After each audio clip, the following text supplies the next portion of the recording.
काय मला 500 रुपये द्या. इथं माझ्या खिशात रुपया नाही, जर खायला पैसे नाही मला, तुला कुठून 500 रुपये देऊ? अहो मला माहेराला जायचं होतं. माहेराला जायचं का? हाय ना पैसे आहे ना. अहो सोनूची बाबा तुमच्याकडे रुपये बी नव्हता ना. अगं खिशामध्ये नाही, फोन पे मध्ये आहे ना पैसे. 1000 रुपये टाक तुम्ही, माझ्याकडे 500 चिल्लर नाही. हो का? हा, आणि काय कर, राहू दे 200-500 रुपये शिल्लक. हा, तिकडं गरज पडली तर कोणाला मागशील. आणि आता एवढ्या दिवसांनी चालली ना, 2-4 दिवस राह तिथं, बरं मी का? काय करते आता, हा. आज जाते उद्या वापिस येते आणि 4 दिवस नंतर राहते. नाही, मग? नेहमी जाणं होत नाही शिवकन्या. आता इथून पुढे पाण्या पावसाचे दिवस आहे, वावरातले कामं चालू होतील. तू काय कर, 8-15 दिवस राह आता.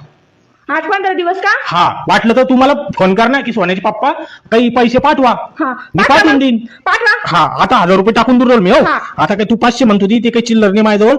हे बाकी 1000 आले. टाकले? हा, टिंग पाहिजे पाय तिकडं. आले. आणि नंतर आहे ना, तुला पैसे लागले ना तर तू मला फक्त एक फोन करायचा आहे, मी इकडून पैसे पाठवून द्यायचे 2 मिनिटात पैसे तिथं. हो का? हा. पण मला कुठे माहेराला जायचंय, मला भोकरदनला जायचंय. मला सामान आणायचंय, मेकअपचे आले पैसे. थांबा मी जाते. आले सोनूची बाप्पा, मी चालले भोकरदनला. ते वापस पाठव इकडं, बचत काढायचा हप्ता भरायचा आहे. नाही मला आणि ते वापस बचत काढायचे पैसे साहेब परेशान करेन उद्या.